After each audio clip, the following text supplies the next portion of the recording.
आगामी विधानसभा निवडणूक महाराष्ट्राच्या अस्मितेच्या अस्तित्वाची लढाई आहे।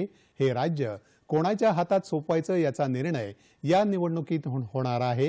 हे लक्षात घेऊन कार्यकर्त्यांनी कामाला लागावं असं आवाहन शिवसेना उद्धव बाळासाहेब ठाकरे पक्षाचे प्रमुख उद्धव ठाकरे यांनी केलं आहे। छत्रपती संभाजीनगर इथं झालेल्या पक्षाच्या शिवसंकल्प मेळाव्यात ते आज बोलत होते।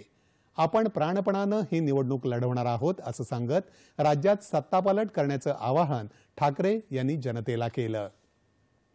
राज्य सरकारनं आपली पापं झाकण्यासाठी निवडणुका डोळ्यासमोर ठेवून योजना जाहीर केल्या आहेत असा आरोप त्यांनी केला।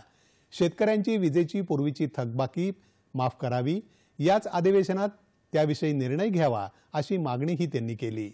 मोदी सरकारच्या 10 वर्षातल्या योजनांची किती अंमलबजावणी झाली याचा शोध कार्यकर्त्यांनी घरोघरी जाऊन घ्यावा असंही ठाकरे म्हणाले। छत्रपती संभाजीनगर हे नामकरणही आपणच केलं, महायुती सरकारनं त्याचं श्रेय घेतलं असा आरोप त्यांनी केला। आरक्षणाच्या प्रश्नावर सरकारनं केवळ बैठका घेतल्या, मात्र तोडगा काढला नाही असं ठाकरे म्हणाले। सरकारनं जरांगे आणि हाके यांना समोरासमोर बसवून सर्वमान्य तोडगा काढावा, आपण त्याला पाठिंबा देऊ असंही त्यांनी सांगितलं।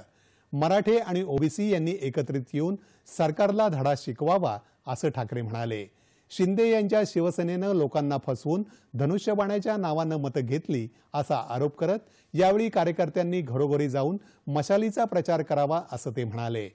पक्षाचे नेते अंबादास दानवे आणि इतर पदाधिकारी यावेळी उपस्थित होते। भाजपच्या काही नगरसेवकांनी यावेळी ठाकरे यांच्या पक्षात प्रवेश केला।